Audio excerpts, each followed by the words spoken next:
자, 우리 하나님 말씀 갈라디아서 2장 6절로 10절 말씀입니다. 자, 신약성경 302면입니다. 신약성경 302면 갈라디아서 2장 6절로 10절 말씀입니다. 자, 우리 찾으신 줄 알고 한 절씩 교독하겠습니다. 유력하다는 이들 중에 본래 어떤 이들이든지 내게 상관이 없으며 하나님은 사람을 외모로 취하지 아니하시나니 저 유력한 이들은 내게 의무를 다하여 준 것이 없고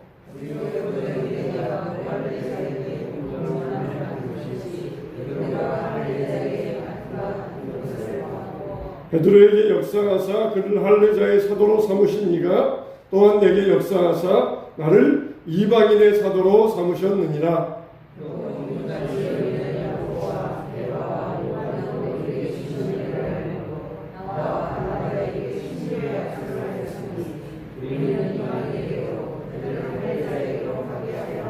다같이 다만 우리에게 가난한 자들을 기억하도록 부탁하였으니 이것은 나도 본래부터 힘써 행하여 왔노라. 아멘.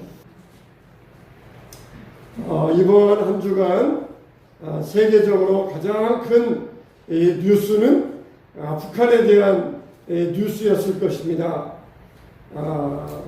미군이 북한에서 철수하게 되니까 탈레반이 수도 카불을 점령하고 그리고 대통령은 나라를 떠나는 그런 모습이 전 세계적으로 방송이 되었습니다.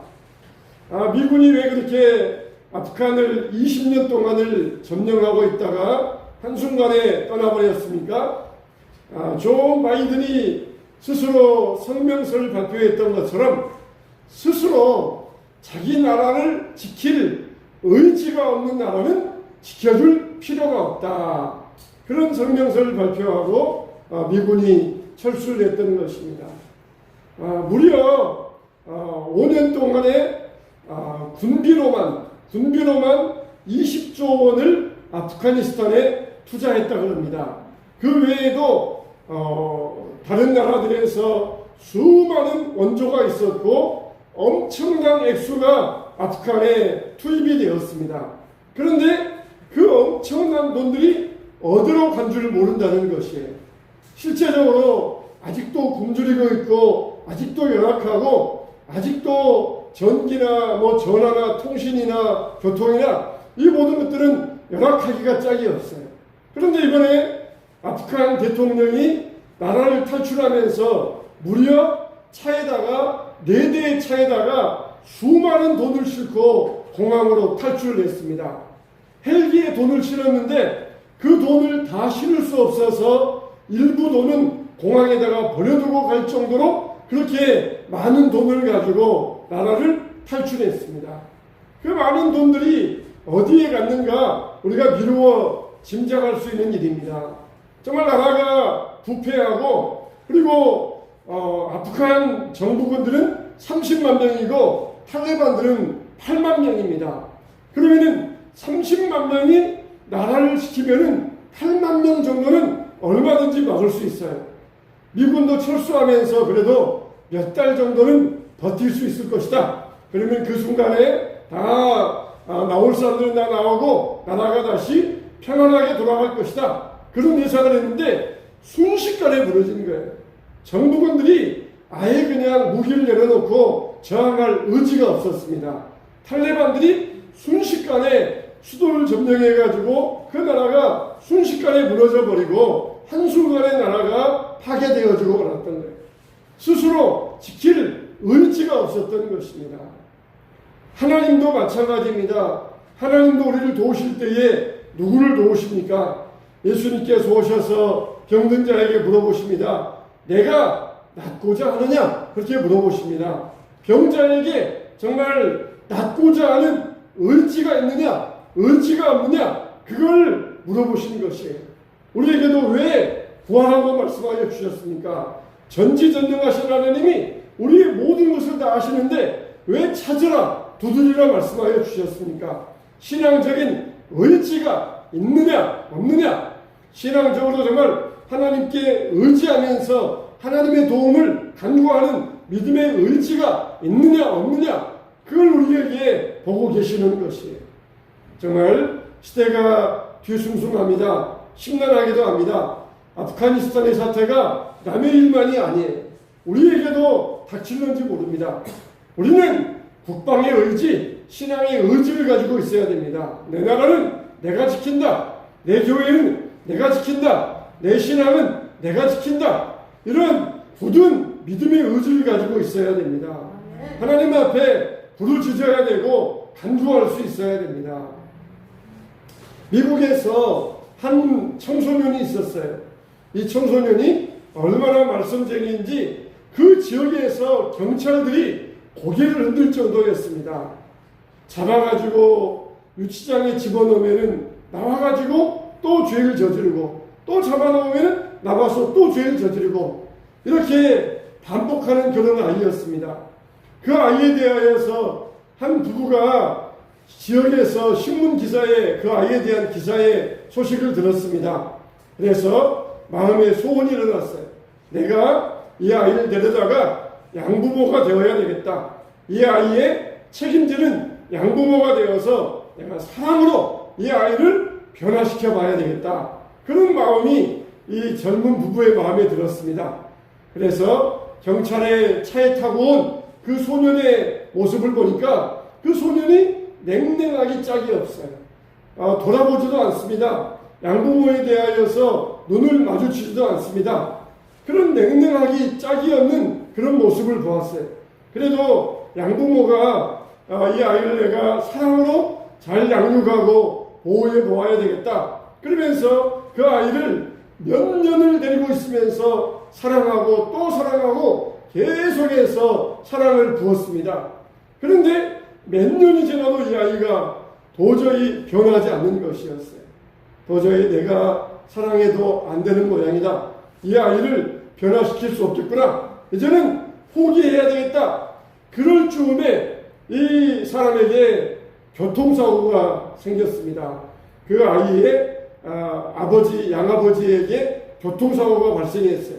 그래서 교통사고가 생겨서 병원에 입원했는데 그만 피에 응고가 되는 혈전이 생겨서 그 혈전이 심장으로 가는 이 통로를 막고 있었어요.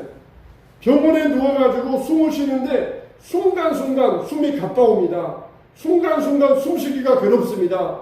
차라리 이렇게 괴로울 정도면은 그냥 숨쉬기를 멈추고 죽는 게 좋겠다. 그럴 정도까지 고통이 다가왔어요. 이제는 숨쉬기를 그만해야 되겠다. 숨을 멈춰야 되겠다. 그럴 정도로 고통스러웠어요. 그런데 그 밤에 자기를 담당하는 간호사가 자기 침상 곁에 와서 자기에게 얼굴 맞대고 아무개 환자님 숨을 쉬세요. 그러면서 옆에서 계속해서 자기에게 숨을 쉬세요. 그러면서 요청하는 것이었습니다. 도저히 숨쉬기가 괴로워서 이제는 그만 숨 쉬었으면 좋겠다 할 때에 또 간호사가 와서 아무개 환자님 숨을 쉬세요. 억지로 숨을 쉬면서 억지로 숨을 내뱉습니다. 그렇게 밤새도록 했어요. 큰 곰이 위기를 넘겼습니다. 무사히 수술을 마치고 퇴원하게 되었습니다. 그걸 보고 깨달았어요.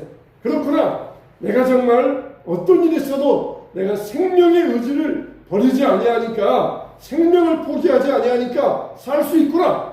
그걸 깨달았어요.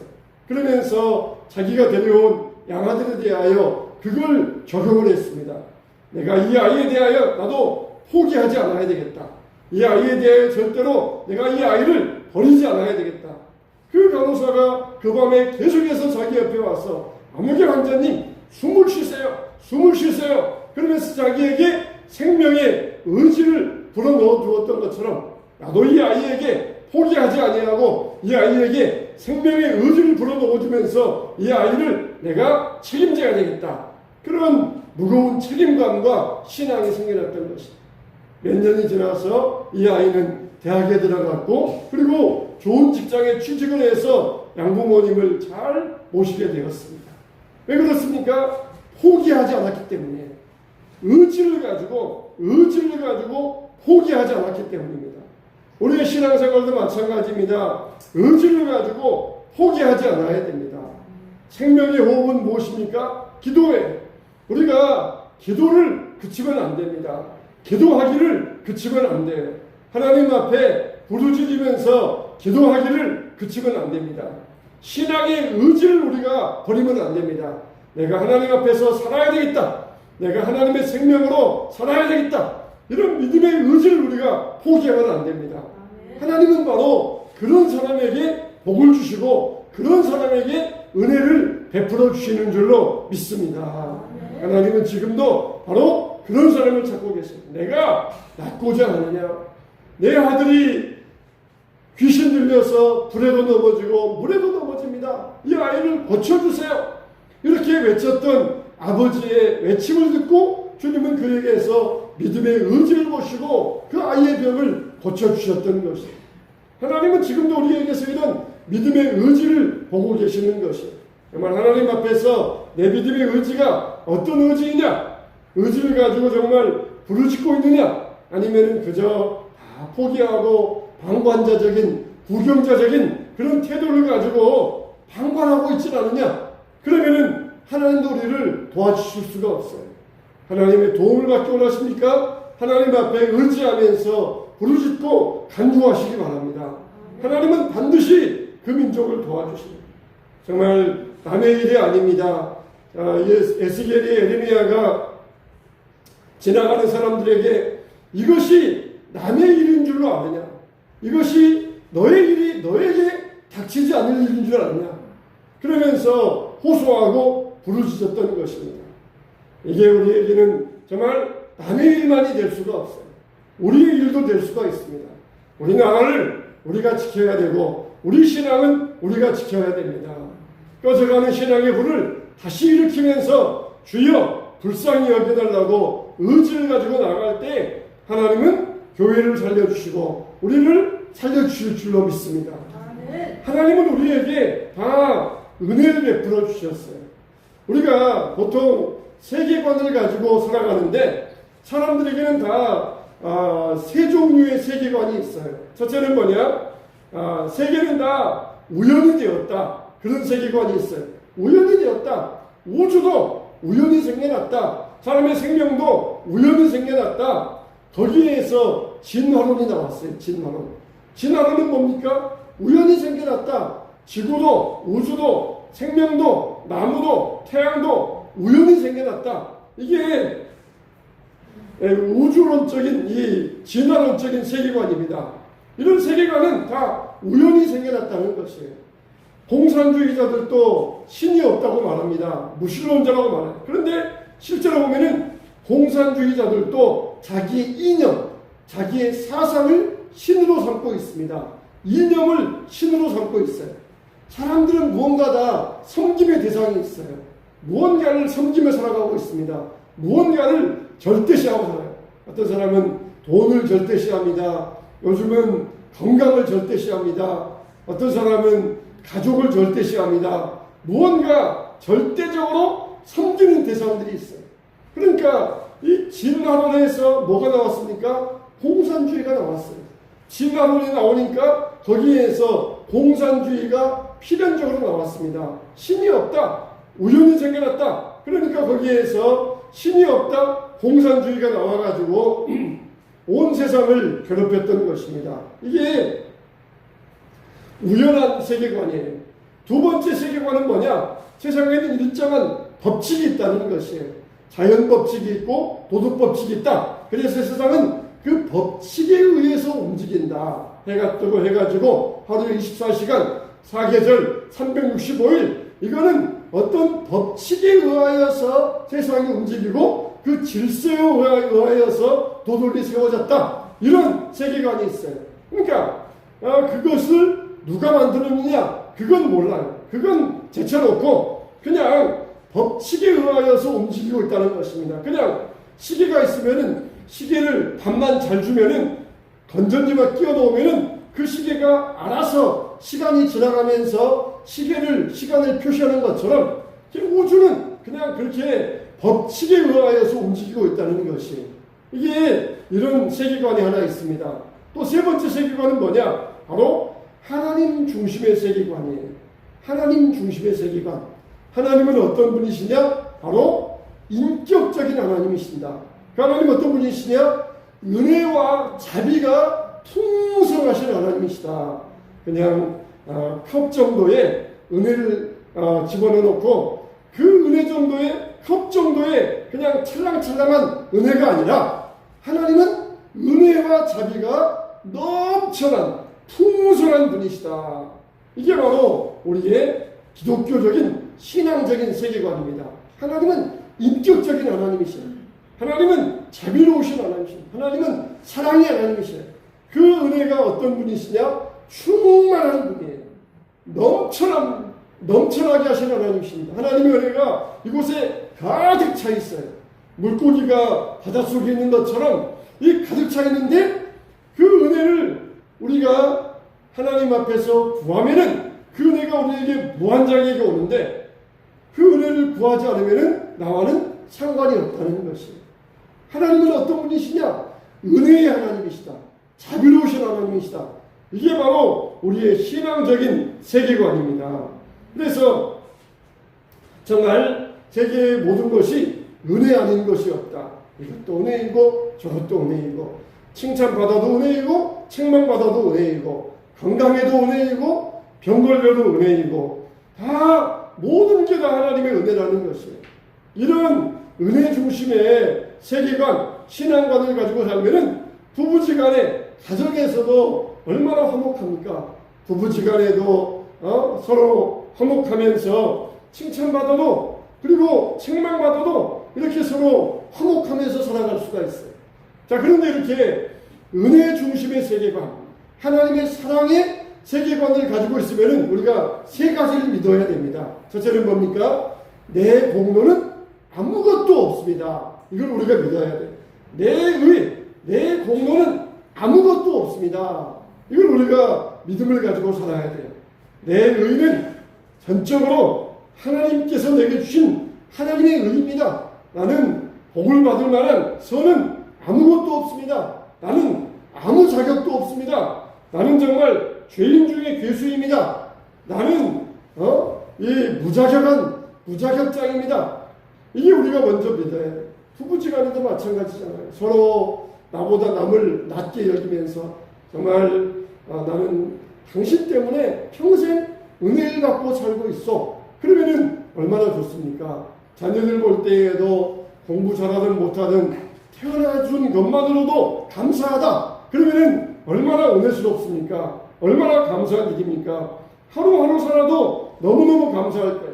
근데 가정에서 내가 잘났다, 너의 집안은 잘난 게 뭐냐? 그러면서 무시하면은, 은혜가 없으면은 가정은 화목할 수가 없는 것이에요. 항상 감사하고 고마워하면서 나같이 못난 사람과 같이 살아주어서 고맙소.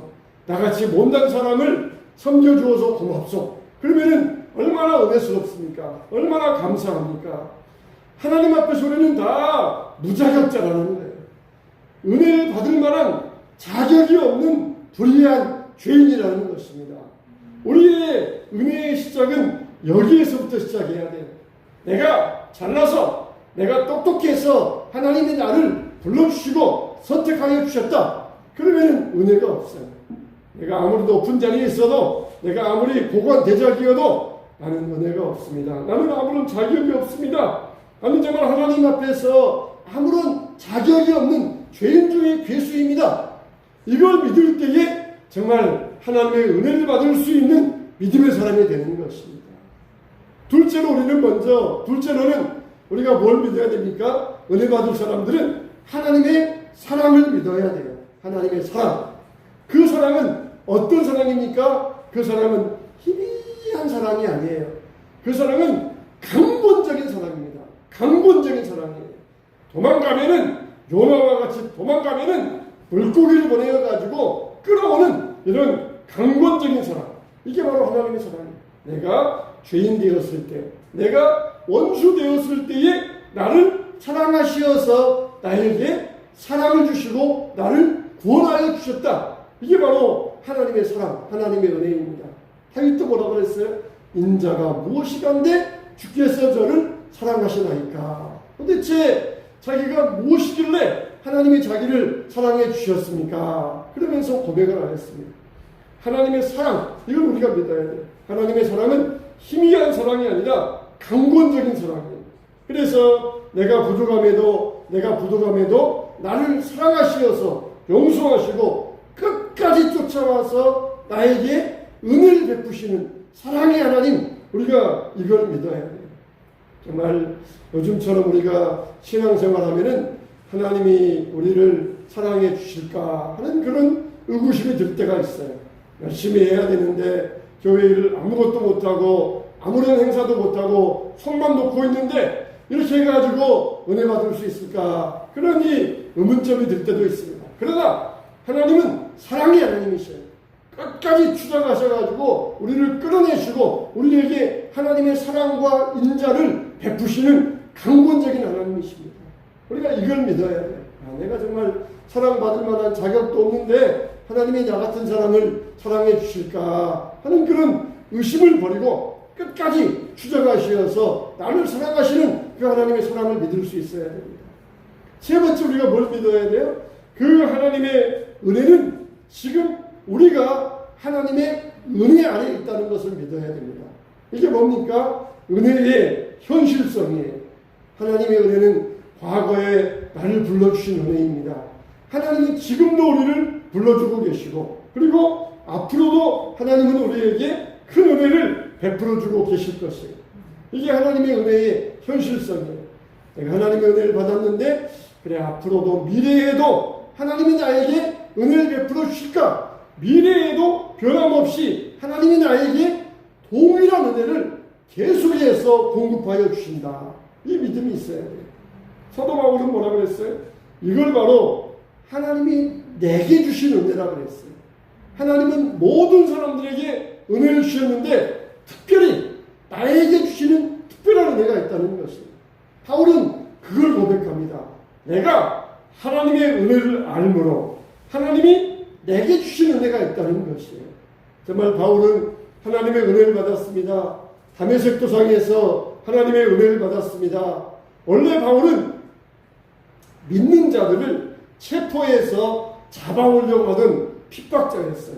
그래서 제사장에게서 공문을 받아가지고 믿는 자들을 체포해서 끌고 오기 위하여서 에루살렘에서 다메섹으로 가고 있었습니다. 그러니까 에루살렘에서 다메섹으로 가는 길 어느 중간쯤에서 밝은 빛 가운데서 사도 바울 앞에 예수님께서 딱 나타나셨어요.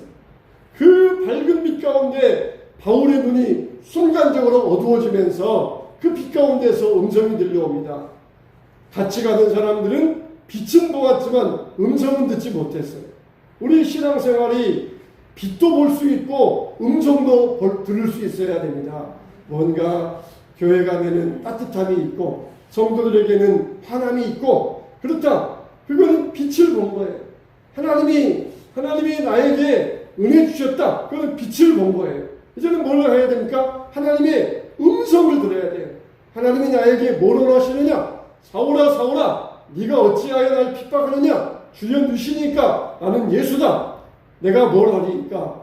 다메섹으로 들어가라. 거기에서 너에게 너의 할 일을 이룰 자가 있느니라. 이게 분명히 말씀하셔요. 우리가 빛을 보았으면 음성도 들어야 돼요.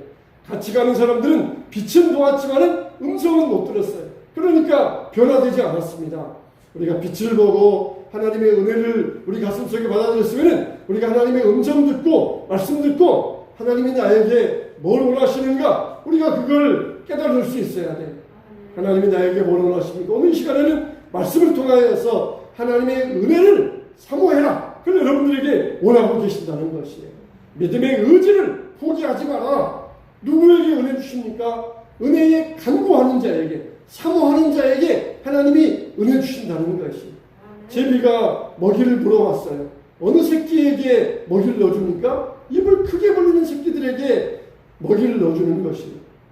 오늘 교동문에 우리가 읽었던 것처럼 내 입을 크게 열라 내가 채우리라 그렇게 말씀하였지만은 이 백성들이 구하지 않았다는 것이, 이게 하나님 마음의 아픔이에요.